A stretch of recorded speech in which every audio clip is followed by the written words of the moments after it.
আসসালামু আলাইকুম। আজ আমি তৈরি করব চিংড়ি পোলাও। চিংড়ি পোলাও তৈরি করার জন্য আমি এখানে নিয়েছি প্রন বা একটু বড় সাইজের চিংড়ি। চিংড়িগুলো আমি কেটে ভালোভাবে পরিষ্কার করে নিয়েছি। মাছের পিঠে এখানে যে রগ থাকে সেই রগটা আমি পরিষ্কার করে নিয়েছি। মাছের মাথা এবং লেজ আমি রেখে দিয়েছি সুন্দর দেখানোর জন্য। আপনারা চাইলে মাছের মাথা এবং লেজ বাদ দিয়ে দিতে পারেন। এখানে 600 গ্রামের মতো চিংড়ি আছে। চিংড়ি পোলাও রান্নার জন্য আমি এখানে নিয়েছি বাসমতি রাইস। বাসমতি চাল দিয়ে রান্না করলে চিংড়ি পোলাওটা দেখতে অনেক ভালো লাগে এবং খেতেও ভালো লাগে, তাই আমি এটা নিয়েছি। আপনারা চাইলে নর্মাল পোলাওয়ের চাল দিয়েও করতে পারেন। বাসমতি রাইসটা আমি প্রথমে ধুয়ে পরিষ্কার পানিতে আধা ঘন্টা ভিজিয়ে রেখেছিলাম। তারপর আমি ভালোভাবে পানি ঝরিয়ে নিয়েছি। এখানে আছে 1.5 কাপের মতো নারিকেলের দুধ। নারিকেলের দুধের পরিবর্তে নর্মাল গরুর দুধও ব্যবহার করা যাবে, অথবা গুঁড়া দুধ পানিতে মিশিয়ে তরল করেও ব্যবহার করা যাবে, কিন্তু নারিকেলের দুধ দিয়ে করলে বেশি ভালো হয়। বাসায় সহজেই নারিকেলের দুধ তৈরি করা যায়।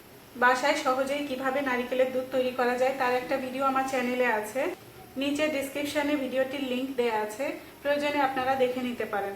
এখন প্রথমে চিংড়ি মাছে সামান্য পরিমাণ লবণ, সামান্য হলুদ মাখিয়ে নিব। লবণ আর হলুদ চিংড়ি মাছের সাথে ভালোভাবে মাখিয়ে নিব। এবার প্রথমে একটি প্যানে 3 টেবিল চামচের মতো তেল দিয়ে দিচ্ছি, সয়াবিন তেল। তেল হালকা গরম হলে মাছগুলো দিয়ে দিচ্ছি। চিংড়ি মাছগুলো 1 থেকে 1.5 মিনিট হালকা ভেজে নিব। মনে রাখবেন বেশি ভাজা যাবে না, তাহলে চিংড়ি মাছ শক্ত হয়ে যাবে। একদম হালকা ভেজে নিতে হবে। হয়ে গেছে, এখন আমি চিংড়িগুলো উঠিয়ে রাখছি। এবার এতে আরো 2 থেকে 3 টেবিল চামচ তেল দিয়ে দিচ্ছি। 1 কাপের একটু বেশি পেঁয়াজ কুচি দিয়ে দিচ্ছি। 2টা সাদা এলাচ ফাটিয়ে দিয়ে দিচ্ছি। পেঁয়াজগুলো হালকা বাদামি করে ভেজে নিতে হবে। পেঁয়াজ কুচিগুলো হালকা বাদামি হয়ে গেছে। এখন আমি এর মধ্যে আধা কাপ পানি দিয়ে দিব। আদা বাটা 1.5 চা চামচ, রসুন বাটা 1 চা চামচ, শুকনো মরিচ গুঁড়া আধা চা চামচের একটু বেশি, জিরা গুঁড়া 1 চা চামচ, গরম মশলা গুঁড়া সামান্য পরিমাণ, লবণ 1 চা চামচ।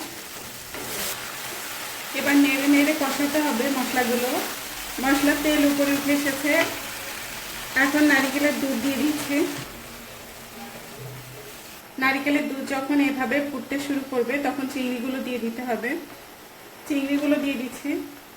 চিংড়িগুলো এভাবে ঝোলের সাথে ভালোভাবে মিশিয়ে দিতে হবে।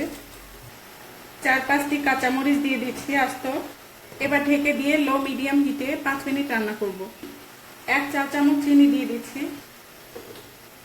মাঝখানে একবার চিংড়িগুলো উল্টে দিতে হবে। আবার ঢেকে দিলাম। এভাবে আরো 2 মিনিট রান্না করব। 5 থেকে 7 মিনিট হয়ে গেছে। চিংড়িগুলো। এখন আমি চিংড়িগুলো নামিয়ে রাখবো। এবার চুলায় অন্য একটা প্যান গরম করে 2 টেবিল চামচ ঘি দিয়ে দিচ্ছি। ঘির পরিবর্তে আপনারা তেল ব্যবহার করতে পারেন। ছোট 2টা তেজপাতা ছিঁড়ে দিয়ে দিচ্ছি। 3টা লং, ছোট 3 টুকরা দারুচিনি, 3টা সাদা এলাচ ফাটিয়ে নিয়েছি এবং সামান্য কয়েকটা কালো গোলমরিচ আস্ত দিয়ে দিচ্ছি। পানি ঝরিয়ে রাখা চাল দিয়ে দিচ্ছি। 2 কাপ চাল দিয়েছি। চালগুলো আমি সামান্য ভেজে নিব। 4-5টি কাঁচামরিচ দিয়ে দিচ্ছি। কিছু কিশমিশ এবং কাঠবাদাম এবং পেস্তা বাদাম কুচি দিয়ে দিচ্ছি। বাসমতি চাল হলে একটু সাবধানে ভাজতে হবে যেন চালগুলো ভেঙে না যায়। বাসমতি চাল আলাদা করে পানিতে সিদ্ধ করে নিয়েও পোলাও রান্না করা যায়, তবে এভাবে করলে খেতে বেশি ভালো হয়। 3-4 মিনিট হালকা ভেজে নিলেই হয়ে যাবে, বেশি ভাজার দরকার নেই। আমার চ্যানেলে চিংড়ি মাছের আরো কয়েকটি রেসিপি আছে। নিচে ডেসক্রিপশনে ভিডিওগুলোর লিংক দেয়া আছে, আপনারা প্রয়োজনে দেখে নিতে পারেন। চাল ভাজা হয়ে গেছে। এখন আমি এর মধ্যে পানি দিয়ে দিব। আমি 2 কাপ চাল নিয়েছি, তাই আমি 4 কাপ পানি দিব। আপনারা মনে রাখবেন যে কোনো ধরনের পোলাও রান্না করার সময় যতটুকু চাল নেবেন ঠিক তার দ্বিগুণ পরিমাণ পানি দিতে হবে। অবশ্যই গরম পানি দিতে হবে। 1 চা চামচ লবণ দিয়ে দিচ্ছি। এবার ঢেকে দিচ্ছি। এভাবে মিডিয়াম আঁচে 5 মিনিট রান্না করব। তারপর আমি দেখব কি অবস্থা। যখন পোলাওয়ের পানি কমে এই অবস্থা হবে তখন চুলার আঁচ কমিয়ে লো করে দিতে হবে। তারপর এভাবে চেক করতে হবে নিচে পানি কতটুকু আছে, আর একটা ভাত টিপে দেখতে হবে কতটুকু সিদ্ধ হয়েছে। চাল যদি 80% সিদ্ধ হয়ে যায় তাহলে এখনই চিংড়ি মাছগুলো দিয়ে দিতে হবে।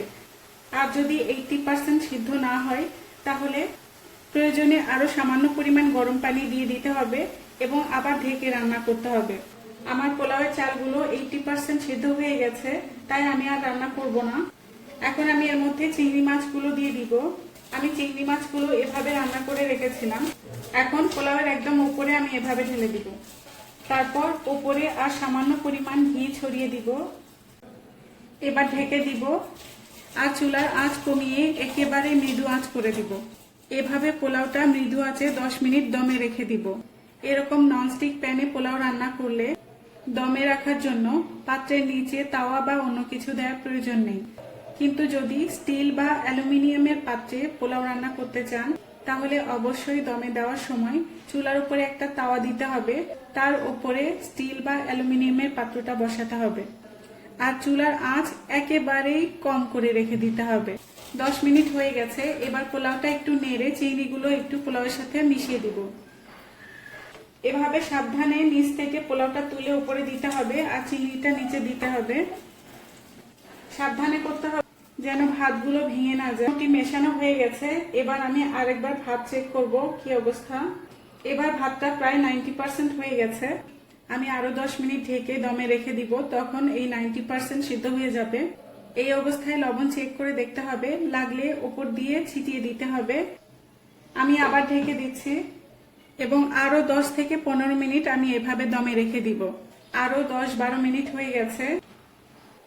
দেখুন ভাত একদম আস্ত আছে, কিন্তু চাপ দিলে একদম নরম হয়ে যাচ্ছে। সুন্দরভাবে পোলাও হয়ে গেছে। এখন আমি চুলা বন্ধ করে নামিয়ে ফেলবো। দেখুন ভাতগুলো একদম আস্ত আছে, ভেঙে যায়নি আর একদম ঝরঝরে পোলাও হয়েছে। এবার একটা সার্ভিং ডিশে সাবধানে তুলে নিতে হবে। তৈরি হয়ে গেছে দারুণ সুস্বাদু চিংড়ি পোলাও। এভাবে করলে খেতে অনেক মজা হয়। নিশ্চয়ই বাসায় ট্রাই করবেন। আমার রান্না আপনাদের ভালো লাগলে আমার চ্যানেলটি সাবস্ক্রাইব করতে ভুলবেন না। সবাই অনেক ভালো থাকবেন। Thanks for watching. আল্লাহ হাফেজ।